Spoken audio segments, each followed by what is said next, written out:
Hoje no Trilegal Podcast em Relações Internacionais, nosso convidado especial é o jornalista Pedro Oliveira, que vem construir junto com nossos tripolitizados professores Aline Tomé e Fred Dias, provavelmente o mais importante debate conduzido no nosso podcast predileto em política mundial. Tão relevante que durou mais do que nosso normal e preferimos desdobrá-lo em 2 episódios. Hoje ficamos com a primeira parte do debate, que tratou da atuação da mídia na guerra. Ora informativa e crítica, ora pedagógica e comemorativa. Da Guerra do Vietnã à Guerra da Ucrânia. E nosso momento tricultural de hoje faz o link com o nosso debate, que vai compor o episódio da semana que vem. A memória histórica e a ameaça atual do autoritarismo no mundo, e não menos no Brasil. Não perca o episódio até o final. Vai esquentar nossa ansiedade pela sua continuação, infelizmente. O assunto é sério, sem cantoria dessa vez. Sem cantoria? Nem botei. Sem cantoria! Hoje o assunto é sério. Vamos direto ao nosso Trilegal Podcast de hoje. Trilegal Podcast em Relações Internacionais. Temporada 2, episódio 5. Como vão todos vocês? Tudo bem? Esse, então, é um episódio muito especial para a gente, porque recebemos pela segunda vez um convidado muito especial, que a gente está trazendo sempre especialistas com currículos vastos. Nosso convidado não tem um currículo academicamente assim tão vasto, mas certamente, de experiência e de lições de vida, talvez seja incomparável entre os nossos convidados frequentes aqui do Trilegal Podcast. Então é um prazer hoje. Eu vou deixar a Aline fazer a apresentação desse nosso querido colega aí com mais precisão, e passo então já as boas-vindas também a Aline Tomé. Tudo bom, Aline? Perfeito. Olá, tudo bem? E com vocês? Olá a todos. Pois antes de apresentar o nosso ilustre convidado, que tem muito a contribuir com as temáticas que a gente tem hoje, e é por isso mesmo que a gente trouxe aqui, só lembrando, gente, é importante que vocês se inscrevam no nosso canal, que vocês deixem os comentários aqui, compartilhem, ativem o sininho de notificação para saber das nossas novidades, tá? Porque é o jeito que nós temos de interagir com você e de estarmos mais próximos, né? E sobre o nosso convidado, o nosso querido Pedro Oliveira, né? Já esteve aqui com a gente na temporada passada, e ele, então, é jornalista, ele é graduado em Relações Internacionais pelo Liceub, ele fez o curso entre 2011 e 2015, e o foco da pesquisa dele foi em teoria de relações internacionais não ocidentais, tanto que da última vez ele veio aqui lançar o livro dele, né, apresentar o livro dele sobre o Ho Chi Minh e o Vietnã. Olha aí, né, a gente está aqui mais uma vez na propaganda, que, aliás, Pedro, recebi, viu? Muito, muito obrigada. E, atualmente, ele é secretário-geral da Associação de Amizade e Cooperação Brasil-Vietnã. Né, Pedro? Eu acho um título muito bonito, Pedro. Né? Verdade. Pedro, seja bem-vindo. E é uma alegria receber você aqui novamente, viu? Tudo certo? Tudo bem, Aline? Tudo bem, Fred? Me sinto muito feliz de poder participar aqui desse Trilegal Podcast, e, na medida das minhas possibilidades, a gente vai procurar estabelecer esse canal de troca de ideias, né? Não é nenhuma palestra, nenhuma aula, nada disso. A gente vai trocar ideias sobre temas relevantes que são colocados aqui pelos nossos queridos Fred e Aline. Perfeito. Obrigada, Pedro. E acho que essas a gente ideias tem aí no cardápio de hoje, Aline? Oi? O que a gente tem aí no nosso cardápio intelectual de hoje? Então, O Pedro está aqui justamente porque a experiência dele como jornalista, né, e como também militante político vai nos ajudar muito a entender sobre o tema, né, vinculado à guerra na Ucrânia, que a gente tem discutido, né, sobre diversas facetas, que é a mídia e a cobertura da guerra na Ucrânia. E como segundo tema, né, a imprensa e o golpe militar de 1964. Né? Então, a gente vive tempos, né, em que isso tem voltado à pauta de várias formas e de várias medidas. Então, o primeiro tema a gente já mencionou por cima em vários episódios dessa temporada, então vale muito a pena falar sobre essa cobertura da mídia e sobre a questão de 1964 aqui no Brasil também é sempre importante mencionar. Né? Então, é isso que a gente vai ter para hoje. Além, claro, né, do nosso tricultural e da nossa receita. A nossa gastronomia intelectual, como nosso último convidado, Nid Bueno, rebatizou. Perfeito, vou decorar esse nome aí. Não é? Então, posso dar início, então, ao nosso primeiro tema de debate para o dia, que é a questão da mídia, né? O acompanhamento da mídia, especialmente eu estou pensando aqui na mídia dos Estados Unidos, a mídia jornalística, profissional, sobre a guerra da Ucrânia. Então, esse termo, obviamente, mídia, ele é absolutamente amplo, né, no sentido de ser simplesmente o meio da transmissão de comunicação, mas quando a gente faz a pesquisa, né, sobre esse fenômeno nos Estados Unidos, mídia é o principal termo, né, se tivesse que filtrar para a simples palavra, né, mídia é o termo principal que eles usam para falar disso, né, que eu estou me referindo. Mídia jornalística profissional. A gente poderia colocar vários sites, né, que não são profissionais, blogueiros, como se diz aí, não é? E não, nós estamos nos referindo a esses agitadores da democracia, não, a gente está falando de jornalismo profissional, que tem uma responsabilidade, né, em regimes democráticos muito maior do que qualquer blogueiro justamente não tem. Então, o jornalismo profissional, né, já me referi a isso uma vez aqui no podcast, mas a experiência de ir lá em Washington e estar no monumento a Thomas Jefferson, que tem assim, inscrições, tem uma estátua gigantesca assim, dele no meio, e nas paredes igualmente altas, né, várias inscrições, muitas delas realmente refletindo o papel da imprensa livre para a saúde de um regime republicano, um regime democrático. Então, é um tema muito caro, né, esse nosso tema de hoje. Inclusive, acho que a gente vai desdobrar ele de várias formas ainda, né, Aline? Eu penso que a gente pode trazer aqui, por exemplo, pessoas com uma visão, inclusive, mais local, né, professores com uma visão mais local do que é a mídia na Rússia, o que é a mídia na Ucrânia, né? A gente poder realmente estender o nosso debate, né? Nosso conhecimento sobre a situação crítica atual, né? Mais importante das relações internacionais. E a gente tem prometido aqui no podcast fazer essa variação de temas, né? Essa alternância sempre, alguma perspectiva nova, né? Ou uma nova perspectiva sobre um tema já trabalhado por nós aqui no podcast, sempre de um especialista diferente, para a questão da guerra na Ucrânia e algum outro tema, né, tão relevante quanto na agenda política contemporânea. Né?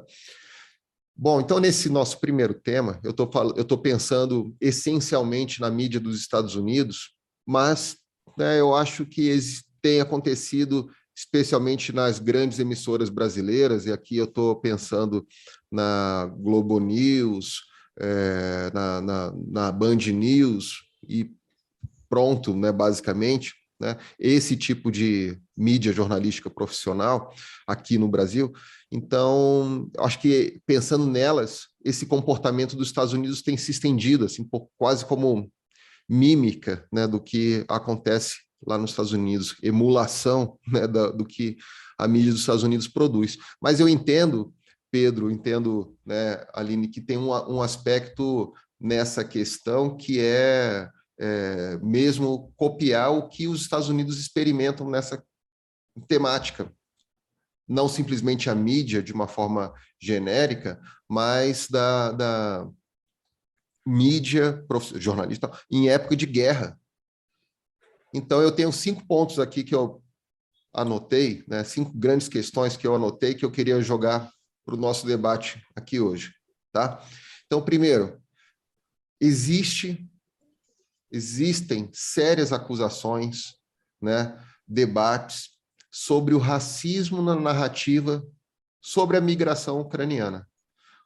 O racismo que existe na mídia jornalística profissional dos Estados Unidos, enquanto narram o que acontece na migração ucraniana. Né? Do que eu estou falando, Aline?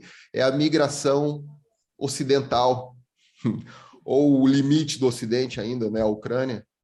É uma migração ocidental, que não é a migração da Síria. Então, Aline, eu para essa pesquisa, o que eu cruzei, né, de reportagens sobre isso, né, não fui eu que fiz a investigação, obviamente. Então, tem lá algumas matérias que mostram assim, uma coletânea de momentos dessa mídia. O que eu estou falando aqui, né, especificamente? Como eu falei, Globo News e Band News, CBN no rádio, Band News Rádio também funciona essa ideia que eu estou pensando, mas nos Estados Unidos, para pensar em 3 grandes vertentes, né? A esquerda dos Estados Unidos, ao centro e mais ao centro, e à direita nos Estados Unidos, a MSNBC, a CNN e a Fox, né? 3 canais aí de notícias 24 horas, tal, como a Globo News, a Band News aqui no Brasil. Então, nesses meios específicos, né, jornalísticos, é muito interessante, assim, né? A gente vê a exposição explícita dessas questões coloniais, pós-coloniais, né? Então, quais são os comentários, Aline? Tipo, eu anotei aqui entre aspas, né? Não é uma migração do terceiro mundo qualquer. Sim. Na lata, ali na reportagem, ao vivo, sim. Sim, né? Tem um outro que diz assim, olha, a gente tem que ter cuidado, né, ao escolher as palavras, mas essa é uma migração mais civilizada. São quase europeus como nós. Então ele escolheu, ele diz isso, a gente tem que ter cuidado com as palavras que escolhe, e essas são as palavras que eu vou utilizar. Eles são civilizados, não são, né, são como nós, são quase europeus, então é diferente daquela migração da Síria. E esse evento, então, já foi reportado, né, dentro dos Estados Unidos, já tem notícias explorando isso no New York Post, ou aliás, Washington Post, no New York Times, tem notícias explorando esse aspecto, né, de como foi diferente a narrativa lá dos ucranianos, ou dos sírios, e agora dos ucranianos. Então, esse é o primeiro ponto. No segundo ponto, né, é nítida como essa mídia ocidental, né, busca ao tempo inteiro fazer vazamentos sobre questões estratégicas do exército russo, né, focar nos fracassos ou construir narrativas de fracassos. Então, por exemplo, o recuo de Kiev, na medida em que eles destruíram basicamente toda a estrutura militar né, da cidade, para se concentrar no Donbass, foi narrado como derrota, né? Então, que tipo de notícia, de narrativa eles querem nos Estados Unidos? Então, questões de comunicações estratégicas da Rússia, né, na guerra contra a Ucrânia. Então, de um lado é isso. E do outro lado, né, do lado deles, da guerra, é uma proteção absoluta de informações sobre a atuação dos Estados Unidos e os aliados na guerra. E isso é explícito. Eu vi justamente uma matéria aqui da MSNBC, que o principal programa deles ali, né, de notícias, o Bom Dia Brasil, né, Bom Dia Estados Unidos deles, praticamente, né, esses dias anunciou, olha, a gente recebeu aqui muita crítica que a gente não mostra, por exemplo, a movimentação, né, de tropas dos Estados Unidos, não mostra algumas coisas aqui da guerra. Bom, sim, a gente não vai mostrar a guerra inteira para vocês. Se tem uma coisa que a gente não vai, né, vazar, são estratégias de guerra dos Estados Unidos. Então, isso resume muito bem o que nesse segundo ponto eu quero chamar a atenção. A mídia já tem tendências, né, muito claras no tempo comum. Na época de guerra, é tipo um jogo de futebol. Eles tomam realmente um lado e se comprometem absolutamente com a guerra. Então, esse é o efeito que eu chamo aqui, Woodrow Wilson, né, que foi ele que implementou, né, medidas extremamente de censura extremas, né, na época da Primeira Guerra Mundial, e essa estrutura permanece, como, né, a forma como a mídia se reorganiza após o início de um conflito em que os Estados Unidos é diretamente envolvido. Vamos agora. O terceiro ponto, a mídia ocidental, essa da TV de novo, né, mostra ou ignorância ou aquilo que tem se chamado de whistleblowing, né, o tocar apito, aquele apito de cachorro que não se ouve, é um sinal que só, né, a comunidade específica entende, né, ou seja, ignorância ou whistleblowing, ou seja, consciente, de simbologias nazistas carregadas por soldados e equipamentos ucranianos na guerra. Então, tem várias matérias aí também disponíveis sobre como na CNN, na MSNBC, na Fox, na BBC, aparecem entrevistas, às vezes, com um soldado ucraniano que tem lá um símbolo nazista. Não é exatamente a suástica, mas é uma das simbologias nazistas, justamente, né, para escapar da óbvia suástica, que justamente ou a mídia ocidental não percebe, ou, né, tipo, cai na pegadinha deles, ou estão dando recado. Claro, a gente não quer acreditar nessa segunda, mas é nítido, né? Esses símbolos estão sendo expostos, né? Nesse sentido de que eu não estou aqui pedindo para a mídia tomar lado da Rússia, né? Protegendo. Eu acho que a Rússia, né? Esse é o ponto, a Rússia tem cometido crimes de guerra seríssimos, e todos expostos na mídia ocidental. Agora, os crimes de guerra cometidos pelos ucranianos, só com muita boa pesquisa você consegue chegar, não vai ser no YouTube, né? Eu já falei sobre isso também aqui em outro episódio, não vai ser uma rede, né, onde coisas ruins estão lá sendo abrigadas, mas porque, né, as coisas boas que também não podem vir, né, na discussão são, né, desviadas, né, para essas outras redes. Você encontra, né? Tá aí as redes que foram proibidas, né, russas no YouTube, na Google, o rt.com, ou o Sputnik, que traziam esse lado da guerra, né? Ainda que seja uma narrativa enviesada, óbvio, mas a MSNBC, CNN e Fox também tem um discurso bem consistente entre si, né? Bem consistente, é gritantemente consistente.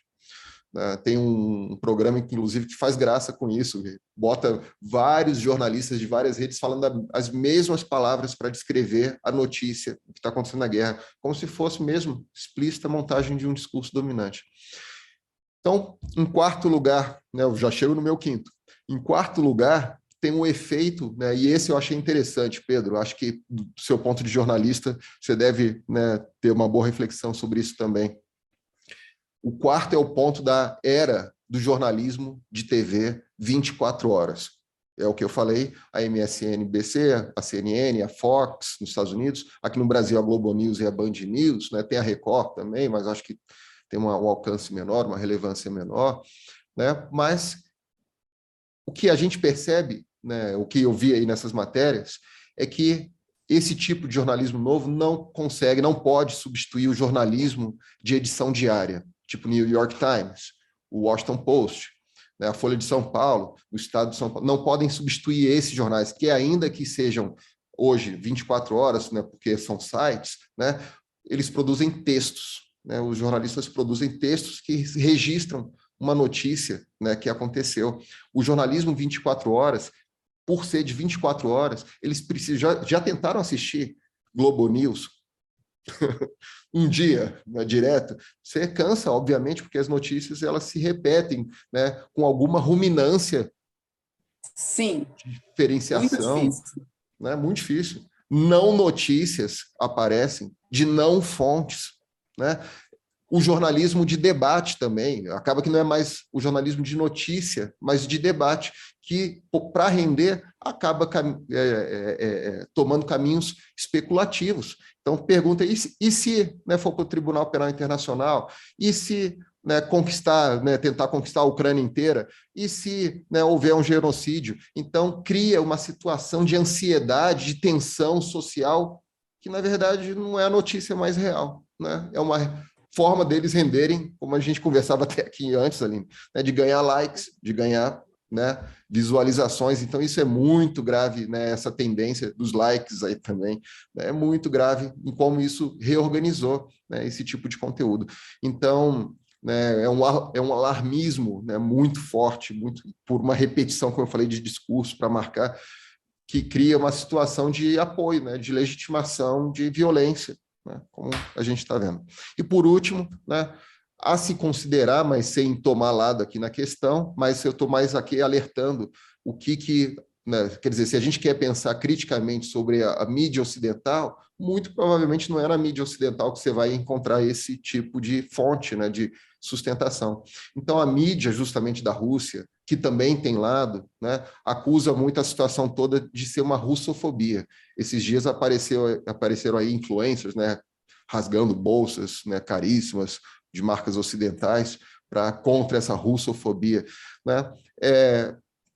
Em geral, né, tem se acusado como uma forma dos russos se vitimizarem, mas de outra forma isso é algo verdadeiro mesmo, né? Os russos sempre foram considerados ali o limite do Ocidente, não são tão ocidentais. A Alemanha já foi isso. A Alemanha era isso na Primeira Guerra Mundial, né? Eram os que não eram exatamente ocidentais. Hoje poucos questionariam isso, mas os alemães são os bárbaros do Império Romano e foram considerados assim, né, externos a essa civilização, né, ocidental mesmo, até o século XX serem incorporados de vez pela União Europeia, enfim, né? Agora a Rússia virou esse limite, então tem alguma coisa de verdade também nessa questão. Eu achei que ia durar muito menos, ainda bem, né? Tem uns 10 cortes aí no meio para a gente entender. Obrigado, então, pela atenção, porque foi demais. Mas valeu, Pedro. Eu acho que é isso que eu queria contribuir e ouvir muito de você também.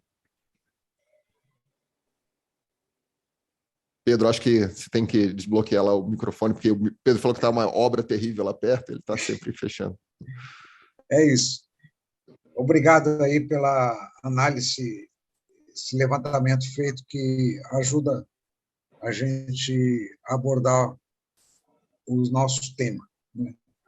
Na verdade, você vai se debruçar sobre essa questão da propaganda, no sentido mais amplo do termo. A propaganda não é publicidade, né? Propaganda envolve sistemas de comunicação complexos e mesmo uma série de outras questões da esfera da psicologia de massas, né, que a gente precisa também levar em conta. De qualquer maneira, eu queria até fazer uma sugestão de leitura para os nossos ouvintes, telespectadores aqui, do nosso Trilegal Podcast. Uma dos livros que eu acho que vale a pena consultar é um livro que é uma espécie de uma bíblia, digamos assim, das relações entre propaganda e a guerra, né, que é esse livro aqui, ó.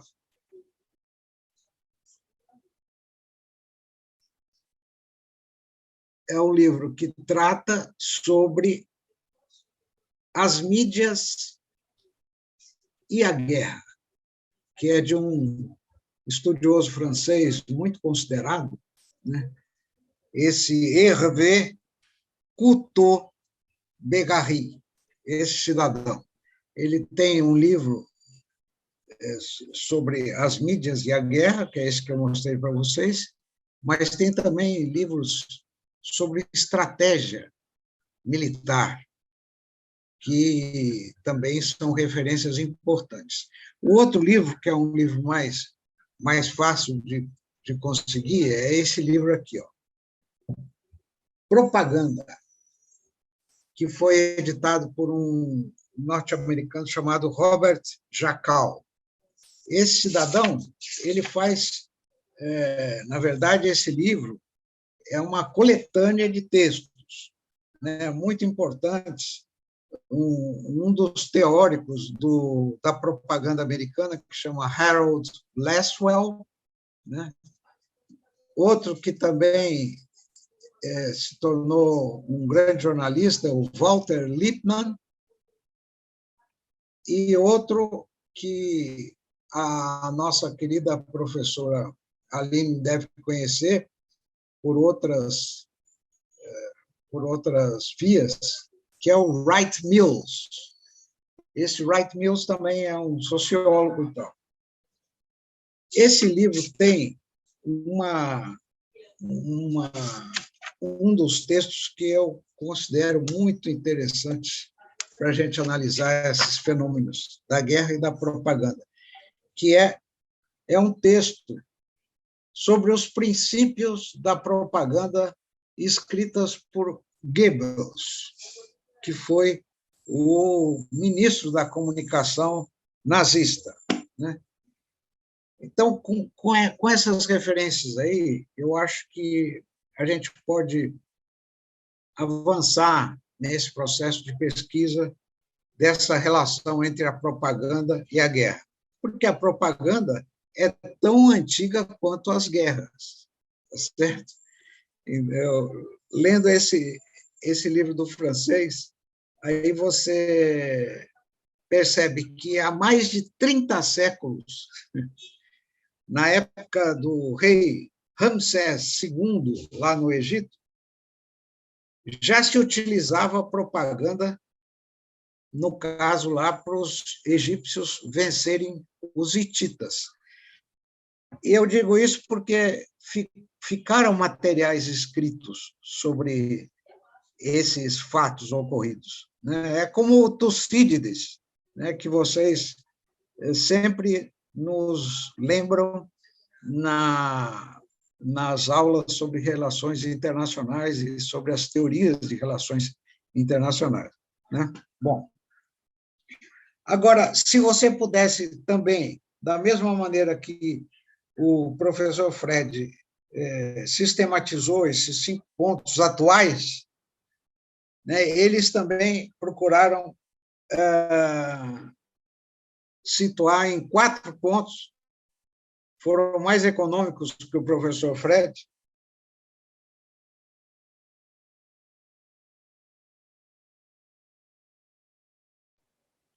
Pedro, seu microfone fechou. O meu E também. fechou faz tempo ou fechou agora? Fechou Não. agora quando você ia falar o primeiro ponto. Você falou que estava mais ponto. econômico. Primeiro ponto. Que o primeiro tipo de mídia é o que se propõe a exaltação, a justificação e mesmo a denúncia, provavelmente a mais antiga mídia de guerra. Então, esse é o primeiro tipo de mídia relacionado com a guerra. O segundo é a mídia de informação, que procura mostrar ao grande público o que efetivamente se passa, claro, dentro de uma linha editorial determinada. O terceiro tipo é uma mídia pedagógica, digamos assim, que ela serve de instrução até para os militares, mas inclui reflexões sobre a natureza das guerras, as questões teológicas, filosóficas, sociológicas, que é o caso de testemunhas de combatentes, que são sistematizadas. E o quarto ponto é um tipo de mídia comemorativa, né? Do gênero idealista, que costuma exaltar os heróis da guerra. Ufanista, sim. Ufanista, eu acho que é o termo correto, né? E passando já para a nossa realidade nua e crua, né, eu vou pegar um exemplozinho de um cidadão que eu até conheci lá nos Estados Unidos, assim, rapidamente, que foi o Jorge Pontual. O Jorge Pontual é um jornalista da Globo News, hoje. E ele costuma fazer as suas análises a partir dos Estados Unidos, onde ele é correspondente internacional da Globo News. Agora, teve um dia, meus amigos, que o tema, claro, era justamente a Ucrânia, a guerra e tudo mais. E os editores da Globo News tiveram assim um cuidado jornalístico que normalmente não existe por aí, de procurar fazer um pandan, como dizem os franceses, uma comparação entre a visão norte-americana e da OTAN sobre a guerra e a visão dos russos, né? Que, como foi fruto da pesquisa aqui do camarada Fred,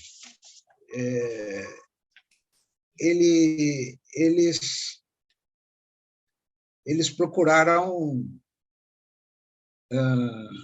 transmitir as suas opiniões, suas ideias, através daquela RT.com e o Sputnik, basicamente, que são as duas principais organizações de divulgação do pensamento russo. O que aconteceu nesse dia? Deram a palavra a um professor de Relações Internacionais, lá de Minas Gerais, eu acho que foi da Federal de Minas, e que ele estava encarregado, a pedido da Globo News, de relatar qual que era a opinião dos russos a respeito... Pedro. Não, Pedro. Oi. É um professor de uma universidade em Moscou. Inclusive, a gente convidou ele para participar aqui do nosso podcast e ele já aceitou. Nós estamos só ajustando as datas para justamente ele comentar essa visão, né? Muito bem, gostei de ver. Então, conta do Jorge Pontual.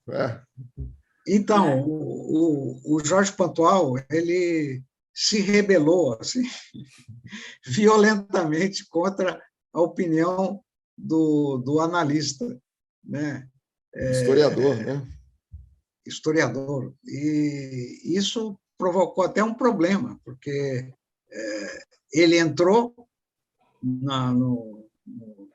na entrevista, né? E depois a assessoria da Globo News teve que retomar o contato com o cidadão, pedindo desculpas por ter sido tratado de forma inadequada pelo próprio jornalista da Globo News.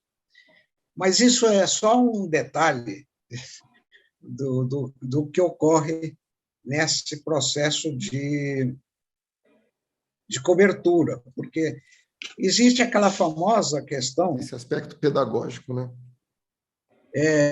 De você procurar mostrar os lados da guerra. É claro que nunca na vida existe dois lados, existe sempre vários lados sobre qualquer coisa que a gente for analisar, né? Mas, de qualquer maneira, simplificando as coisas, no jornalismo existe muito essa ideia que é ensinada em todas as escolas de jornalismo, que se procure verificar os dois lados principais de um determinado fato, de uma determinado acontecimento, né? Então, eu retomei aqui uma história que é também só para a gente ter como uma breve referência da Guerra do Vietnã. Na Guerra do Vietnã, só existiam materiais para serem editados aqui no Brasil das agências noticiosas, da Reuters, da France Press, que era uma agência muito conceituada na época, né? E outras tantas agências americanas, o New York Times mesmo, a Newsweek, né, que na época era uma revista importante nos Estados Unidos, mas o fato é que o Brasil, em matéria de jornalismo, para analisar a Guerra do Vietnã, só tomava como referência essas grandes agências, né? Não tinha uma opinião própria do jornalista brasileiro, né? Então, foi quando o Antônio Calado, que é um escritor importante da literatura brasileira, ele se notabilizou para aquele livro Guarulhos, né? Mas ele trabalhava na redação do Jornal do Brasil, na época, e falou com o chefe dele, o próprio Nascimento Brito, que era o dono do jornal. falou, vem cá, a gente só conhece a opinião dos americanos sobre a guerra.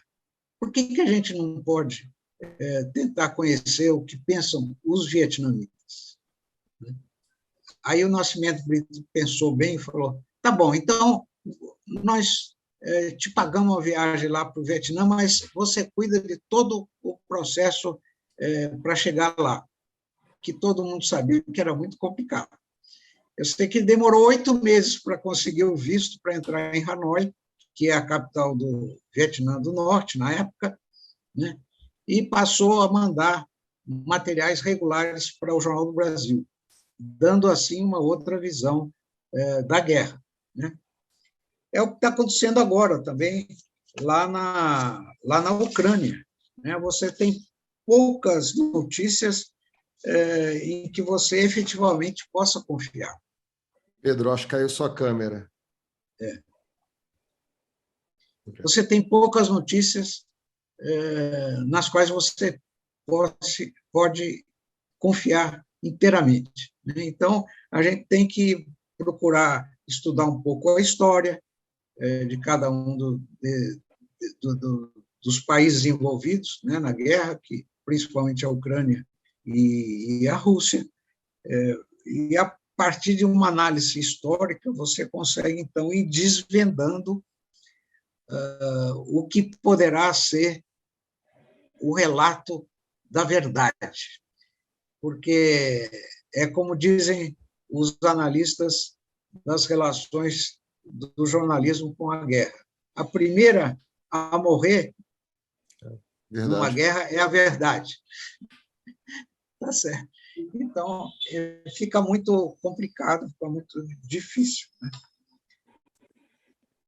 Agora, professor Fred, desses 5 pontos, assim, qual é, digamos assim, o que você considera o mais importante para a gente trabalhar um pouco aqui as formas e os meios das relações entre o jornalismo e a guerra? Eu acho que eu vou repassar para a professora Aline responder isso, essa fria. Então, vamos lá. O que você achou mais relevante nisso, Aline? Pois são tantas questões que vocês trouxeram aqui que são importantes, né? Destacar uma, até porque elas são interligadas de alguma forma, é quase um desafio. Então, eu vou tomar responsabilidade de um jeito diferente, Pedro. Eu vou comentar algumas questões relacionadas a eles de maneira geral, porque o primeiro ponto que o Fred levantou aqui sobre a questão da migração, né, ucraniana, em alguns episódios aqui eu já cheguei a comentar isso, como observadora, como pesquisadora desse tema das migrações, do refúgio, tem me chamado muito a atenção como que isso tem sendo não só retratado pela mídia, mas como que essa visibilização do número de refugiados ucranianos diariamente, de que condições eles vivem, o que eles passam para conseguir sair desse país, tem trazido um aspecto muito positivo, que é o da visibilização da questão do refúgio. Mas, por outro lado, isso está sendo feito de uma maneira que é muito complicada e não contribui tanto assim para uma série de aspectos. Por exemplo, tem sido divulgado como uma forma de ganhar audiência, né? Mostrar o sofrimento das pessoas, né? Então, é o aspecto da verdade, como você mesmo disse agora há pouco, né, Pedro, que morre quando a guerra começa, que mostra algo que é extremamente difícil, doloroso e que tem pouco conhecimento a respeito, que é a situação dos refugiados, mas em uma versão que faz um recorte que é muito perigoso, né? É como se enaltecesse esse fato de que somente a migração branca, e no caso aqui, quando se compara com os sírios, por serem árabes, né, e está associado ao terrorismo há tanto tempo, então seria uma situação de refúgio de brancos que não são terroristas, né? Então eles merecem a nossa atenção. Então, pessoas que advêm de países da África, né? Fred, seu microfone é fechado. Eu só comentei que é dos haitianos na fronteira dos Estados Unidos, que é uma migração negra, preta, né? E a gente comentou aqui, né? Sim, em outro episódio, perfeito. Então, pessoas pretas que vêm da África, que vêm de outros países como Haiti, e tantas outras situações de migração e de refúgio no mundo a serem visibilizadas, que não sei se vai ajudar tanto, porque essa associação é feita a essas pessoas brancas, infelizmente, e isso tem facilitado a entrada desses refugiados ucranianos, especificamente, em vários lugares do mundo, o que não é ruim, é bom, qualquer refugiado precisa de acolhimento, as leis internacionais, elas colocam isso. Mas quando é negada essa entrada a outras pessoas, ou naturalizada essa negativa racista, isso não ajuda, por outro lado. Né? Então, é muito complicado essa visibilização, que aí é uma responsabilidade da mídia mesmo, de reforçar esses estereótipos. Essa visibilização completamente enviesada e legitimação de racismo do que a gente tem na sociedade de maneira geral. Então, isso é um ponto que eu não poderia deixar de destacar como importante. Né? Com relação a essa questão, né, quando a gente estava preparando aqui o episódio de hoje, né, o Fred mandou alguns links para a gente discutir, né, essa questão da mídia, e me chamou muita atenção o artigo fazendo essa associação da perspectiva wilsoniana, né, de entender a mídia não é nem só como um quarto poder, é o quarto estado mesmo, que faz parte desse conflito. Então, gente, uma imprensa que tem uma fidelidade por um dos lados, né, ao ponto de buscar visibilizar materiais secretos de um lado e do outro, claramente dizer que vai proteger, eu acho que é um enviesamento claro, só não vê quem não quer. Mas quando chega-se ao ponto de demonizar tanto o outro, né, nesse sentido até do que o Pedro falou aqui também, que naturaliza-se, não, esse outro ele merece ser exposto mesmo, porque do lado de cá onde nós temos os heróis, então isso não pode ser visibilizado, nós precisamos proteger, né? Então isso como uma estratégia que é política mesmo, não é só midiática, é muito maior do que isso.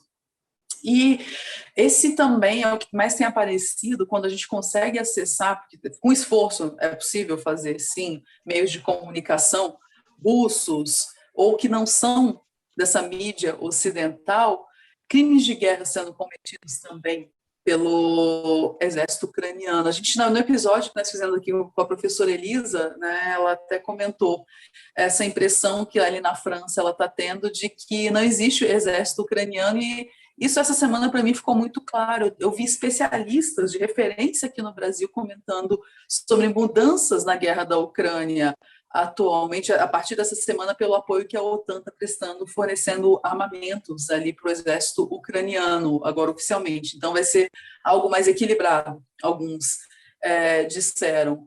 E, na verdade, de alguma forma está reforçando também aquele estereótipo de que não é o exército ucraniano que está indo para a guerra, e sim os cidadãos que estão ali fazendo os coquetéis molotov e resistindo de uma maneira muito desigual, né? O que, na verdade, acaba mascarando essas situações, por exemplo, né, de uso de símbolos nazistas, o ultranacionalismo ucraniano, que é uma situação tal qual o ultranacionalismo russo ou em qualquer outro lugar do mundo que vem legitimando governos autoritários. Isso é um perigo dos nossos tempos que está sendo naturalizado. E essa cobertura da mídia, de alguma forma, está invisibilizando isso também, como se fosse algo natural. Então, chegar ao ponto, né, de usar símbolos nazistas a esse respeito. E, emendando, eu vou para o quinto ponto, depois eu volto no quarto do que o Fred falou aqui, né, que esse argumento da mídia russa, das acusações da russofobia, né, e que tem sido muito utilizado. Semana passada, eu, procurando notícias a partir do olhar da China, acabou que, para ter acesso a elas, eu me inscrevi em um canal, uma rede de notícias chinesas, que todos os dias eles me mandam vários mailings, né, falando sobre várias questões, e aí ali tem dois principais que vêm sendo relatados sobre a pandemia, aí o que está acontecendo na China no momento dos lockdowns, e também sobre a visão que está se tendo ali na China sobre o conflito na Ucrânia, né? Então, repetidas vezes vem aparecendo matérias e realmente não é a mesma perspectiva que a gente tem aqui, né? Um olhar de uma outra lógica muito diferente, que não levanta essa questão exatamente da russofobia, mas são outros olhares, e não é difícil também argumentar, né, essa rejeição à perspectiva russa, porque ainda é muito fresco na nossa memória, perspectivas bem da Guerra Fria mesmo, que tinha essa demonização, essa criação da imagem do outro associada aos soviéticos. Então, trazer isso contemporaneamente para russos não é difícil de ser feito e funciona muito bem no imaginário popular, né, na opinião pública. E aí, chegando, né, usando ainda essa outra estratégia que está muito ligada à pós-verdade e às redes sociais, essa nova forma de construir verdades contemporâneas, mas que acredito eu que no jornalismo, na mídia tradicional, de alguma forma acaba se repetindo com esses canais de notícias e essas notícias 24 horas, como foi colocado, né? Ruminando. Gente, eu particularmente eu não tenho paciência nenhuma para assistir esses canais de notícia. Qualquer coisa, até aquelas que me comovem, elas me irritam profundamente. Essa repetição, esse não filtro, essa criação, né, de ansiedades, para dizer o mínimo, né, de situações que não aconteceram, parecendo, né, que está informando, olha, e se forem comprovados crimes de guerra, o que vai acontecer, o que pode, se esse país entrar, não entrar. Gente, é muito complicado essa disputa por chamar a atenção, que é muito presente dos nossos tempos, né, de uma maneira muito rápida, muito fácil, para consumo muito acelerado. Então, isso é algo que realmente merece ser pensado, e, Pedro, eu agradeço muito você ter trazido essas indicações, né, de livros, porque para nós que valorizamos o ambiente acadêmico, sempre recorrer a esse tipo de análise, eu acho que é a forma mais rica que a gente tem de fazer análises, porque todas elas são muito relevantes para pensar a política internacional na sua coletividade. Todas essas facetas são muito importantes. Eu responderia a sua pergunta, Pedro. Mas acho que é isso, né, a respeito desse primeiro tema, Fred. Eu só queria, Fred, desculpe aí te interromper, me fazer uma referência ao quarto ponto que você definiu, que é esse efeito do jornalismo 24 horas, né? que não pode substituir os jornais impressos. Eu também, pela minha formação de jornalista desde 68, a gente respeita muito o jornal impresso. Por quê? Ele tem um fator que, no caso do jornalismo 24 horas e da internet, ele não é permitido, que é o seguinte, é você estabelecer a hierarquia das notícias. Numa página de jornal, você consegue fazer isso, porque você coloca a notícia principal na parte superior e vai desdobrando as matérias ao longo da página, né? Ou mesmo a partir das manchetes, né? O New York Times, por exemplo, ele tem um sistema que você coloca na primeira página a matéria e ela continua numa página interna, né? Então, tem aquela, a gente chama o lead, né, da matéria, que é a questão central, e depois você vai desenvolvendo ao longo do texto. Eu queria só fazer essa observação aqui sobre esse quarto ponto. Eu acho que, nesse sentido, justamente o ponto é que, assim, quer dizer, mesmo que o jornal impresso, obviamente, tem os seus dias contados, todos esses grandes jornais, obviamente, só tem o seu site, a grande questão não é a impressão, né, Pedro? É o fato de ser um texto. Esse texto não fica se alterando ao longo do dia. Ele foi escrito às 8 da manhã sobre uma notícia, uma análise, uma descrição factual, e ele não fica nessa. Ele tem alguma edição ao longo do dia por causa de algum erro que foi cometido, mas ele não é ruminado ao longo do dia, né? Ele está lá, está registrado, né, como quase uma peça histórica. Né, e a TV é realmente maçante, né? Eu tinha, assim, um colega que gostava muito de estudar, e eu, de vez em quando, estudava junto com ele, e ele ligava a Globo News acho que era meio novidade ainda, talvez, né? Ele ligava a Globo News e deixava rolando. E é isso, daqui a pouco você está ouvindo aquela notícia já pela quinta, sexta, sétima vez, naqueles bloquinhos de intervalo também, assim, cara, isso é maçante, assim, é difícil, tem que... Eu mesmo, a MSNBC, eu assistia muito esse programa da manhã, né, que eu falo aí, mas parei, porque agora... É isso, deixou de ser o que você comentou, né, Pedro? A parte mais informacional e passou a ser a parte mais pedagógica da guerra, né, que estava acontecendo. Então, eu falei para a Aline outro dia nesses termos. Deixou de ser minha fonte de informação e passou a ser meu objeto de análise. Aí perdeu a graça, né, do que eu precisava deles. Então, só algumas questões aqui sobre o que vocês comentaram para a gente seguir em frente, porque o nosso segundo tema é mais relevante ainda, né, do que esse nosso primeiro. Mas eu acho, gente, que tem uma questão muito séria aí, né? De novo, nessa questão dos algoritmos, né? Agradar os algoritmos e não a ciência. Esse é o ponto, né? Agradar algoritmos de visualização de likes e não a ciência. Isso é uma infantilização, um padrão muito mais amplo do que isso, simplesmente os algoritmos, que são mais reflexão disso, mas uma infantilização, né, que permite que gente muito mal intencionada assuma papéis, espaços nesse fornecimento de informação.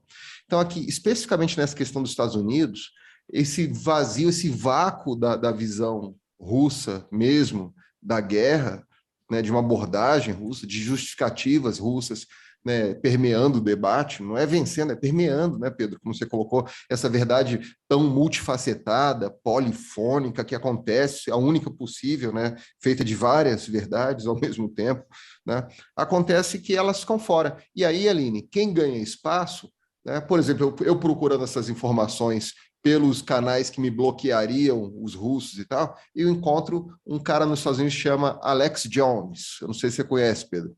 É tipo um daqueles que grita, ele é meio programa de rádio que virou podcast de internet, né? Ele grita, aquele tipo de... Aqui no Brasil a gente não tem isso. Eu acho que o mais próximo dele, inclusive deve ser inspiração, é aquele Alan dos Santos que está foragido lá nos Estados Unidos.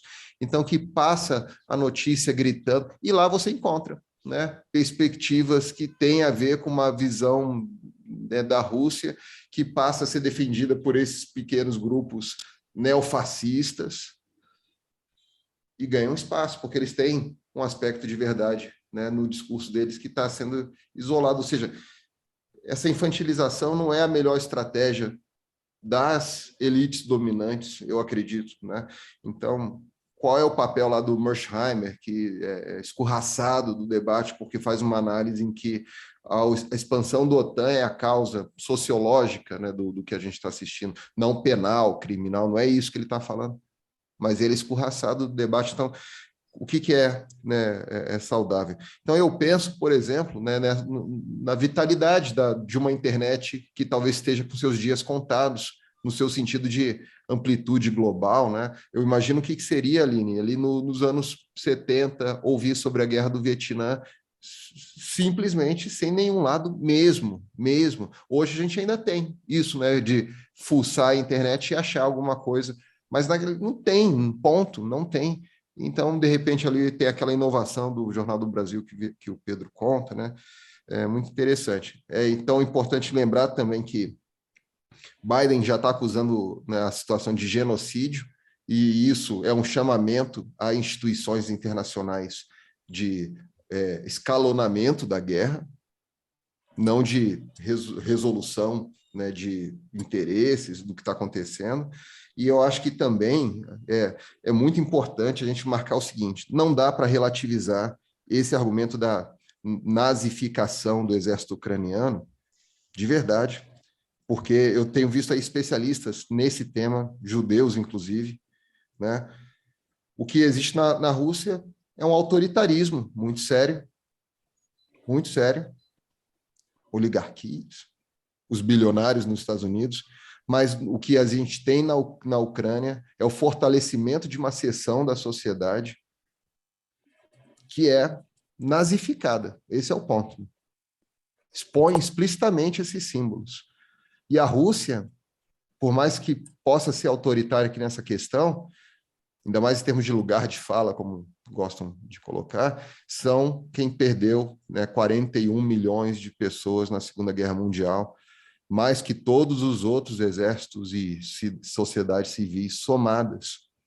Então foram eles os grandes responsáveis pelo fim do nazismo, não o dia D dos Estados Unidos, que é lindo, merece filmes e tudo mais, mas foi o esforço, né, do ponto de vista mais humano, difícil de aceitar, mas foi o esforço de uma sociedade que se entregou para acabar, né, com uma ameaça muito séria, né, que a gente está aqui comentando, enfim, está no nosso segundo bloco, então. Tá? Acho que tem esses pontos aí. Não sei se vocês querem estabelecer algum último comentário para a gente seguir. Perfeito. Eu queria só fazer uma parte, né, sobre aquele caso do pontual que o Pedro levantou aqui, que a gente também se mobilizou, o Fred, na verdade, né, teve essa iniciativa de convidar o professor da Universidade de Moscou, e espero que logo ele possa estar aqui para falar com a gente. Rodrigo Inhaes, um caso que você... Só para registrar aqui, quando ele nos assistir também aí. Sim, eu acho que foi um caso chocante, porque, na verdade, acho que o Pedro até foi ameno aqui quando ele disse que o professor ele deu a opinião, ele nem deu opinião, ele retratou uma perspectiva de quem está em Moscou e observando esse mesmo objeto. Então, o objetivo da matéria ali, daquela dinâmica, era conversar sobre múltiplas visões, e quando uma outra visão ela foi exposta, não era uma opinião, era um relato, né, de um outro olhar, de uma outra perspectiva. O jornalista ele se irritou, ele, né, se excedeu, ele foi mal educado, né, como você disse, Pedro, a ponto da emissora ter que pedir desculpas. Aquilo é constrangedor, gente. Então, se sai dessa lógica do mocinho e do bandido de um lado ou de outro, então a pessoa não pode nem relatar situações, argumentar, né? Exatamente. Ele foi escorraçado, porque o que o Pontual disse exatamente, eu guardei, ele falou, ele é um historiador que não conhece a história. Ou seja, é tua especialidade, você é historiador da Rússia, trabalha em Moscou, né, e, de repente, você não conhece a história da Rússia.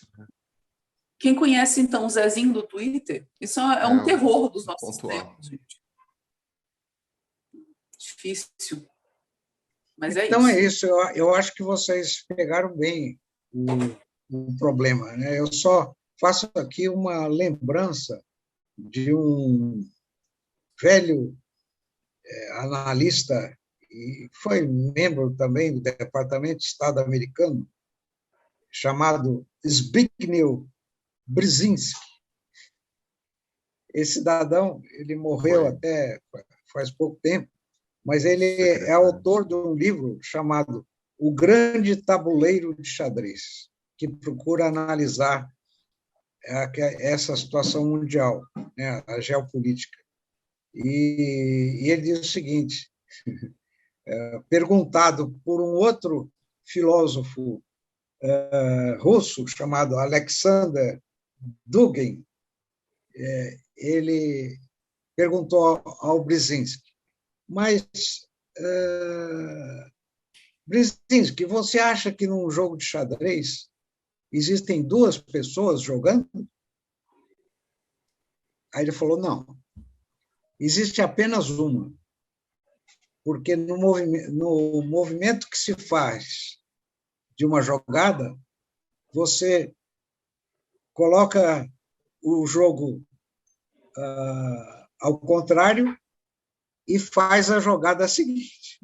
Quer dizer, na visão, isso para sintetizar todo esse processo que nós estamos vivendo da geopolítica. Ou seja, os Estados Unidos, eles têm uma estratégia muito bem definida, né? E aí tem esse problema da estratégia internacional dos Estados Unidos. E tem outro problema que eu vejo assim como talvez mais importante ainda para os Estados Unidos, que é a situação doméstica. e que, em cada situação concreta de dificuldade doméstica, os Estados Unidos procuram se movimentar internacionalmente para ver se, com isso, ele consegue manobrar a situação interna. Tem uma eleição marcada, que eles chamam lá de midterm, né? Que é essa eleição intermediária entre uma eleição de presidente e outra, que tudo leva a crer que os democratas vão ser derrotados. Tudo leva a crer. Então, eles procuram, de alguma maneira, explorar essa questão internacional para ver se, com isso, eles conseguem resolver esses problemas internos, que não vai ser fácil. Então, deixa eu assumir e fazer a minha dica tricultural, antes da dica tricultural da Aline, que é o quadro mesmo oficial da gente, mas porque eu lembrei justamente daquele filme, gente, que eu usava em sala de aula, inclusive chama Mera Coincidência, que é sobre os Estados Unidos contratarem lá produtores de Hollywood, o governo dos Estados Unidos, diante de uma acusação de pedofilia, né? Ele chama produtores de Hollywood para construir em um estúdio uma intervenção americana num país que era Albânia no filme, né? Já viram esse filme? Não, Então, conheço. esse filme é muito engraçado, assim, porque ele faz graça disso, e é interessante, sabe o quê? Ele foi produzido antes do Bill Clinton se envolver no caso, bem antes, logo antes do Bill Clinton se envolver no caso da Mônica Lewinsky, e depois mandar, né, as tropas para da OTAN, lá no caso da Iugoslávia, não lembro se é a Bósnia agora o Kosovo nesse momento, acho que era o Kosovo. Né? Ou seja, era uma mera... O filme em português se chamou Mera Coincidência, porque quando o filme foi lançado no Brasil, foi justo no intervalo entre esse filme ter sido lançado, aconteceu o caso Lewinsky nos Estados Unidos e ele lançou no Brasil. Mera coincidência. Nos Estados Unidos, ele já tinha um nome, então, né, de produção, que era o rabo balançando o cachorro, né, Pedro? Que é essa ideia aí de como você produz a notícia da guerra. O Brzezinski foi secretário de Estado do Carter, né? E ele é pai da apresentadora desse telejornal matinal que eu sempre estou me referindo aqui, né? Pai da apresentadora, né? Morreu mesmo há pouco tempo. Então, acho que a gente chama agora o segundo quadro, não é, Aline? Eu acho que é o momento do tricultural. Vamos agora para o nosso segundo tricultural de hoje, o oficial. Embora eu fiquei super curiosa, eu quero assistir esse filme, sim, porque tem algumas discussões que eu gosto muito, que eu sempre acho que vale a pena, com essa. Né? Aliás, a gente vai falar bastante sobre isso quando nós fomos para o segundo tema, mas calma, vamos de novo, né? Para o nosso tricultural oficial de hoje. Mais uma vez, semana passada eu saí da curva, né, indiquei festivais de música, mas mais uma vez eu vou voltar para os filmes, mas hoje eu vou falar de um documentário. O nome desse documentário, que é sobre o governo militar aqui no Brasil, se chama O Dia que Durou 21 Anos. Que, na verdade, ele é até uma sugestão que é da nossa amiga Raquel, né, que fazia o Trilegal com a gente aqui na primeira temporada, e a gente ministra uma disciplina juntas, né, ela em um campus da faculdade que a gente dá aula e eu em outro, e foi uma sugestão dela passar para os nossos alunos de teoria política contemporânea para justamente exemplificar o que é uma situação de não democracia.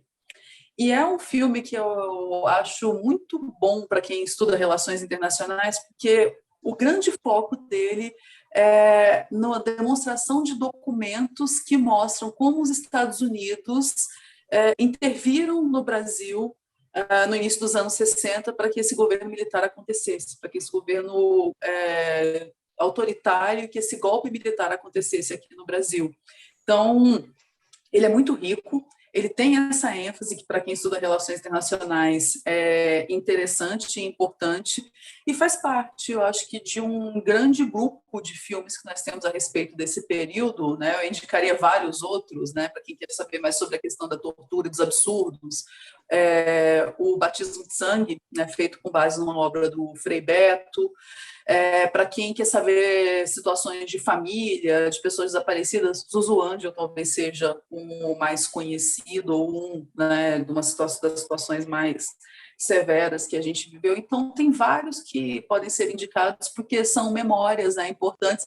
ou o relato, né, do Fernando Gabeira, por meio do que é isso, companheiro, né, de sequestro do embaixador americano, que aparece também como uma das partes importantes desse momento que é relatado também nesse documentário. Então, o Dia que Durou 21 Anos está disponível no YouTube. Tá? A gente é aberto, tem várias versões ali para qualquer um assistir. Para estudantes de relações internacionais no Brasil, eu entendo que é uma referência obrigatória, tá? Que vocês conheçam um pouquinho sobre a nossa história.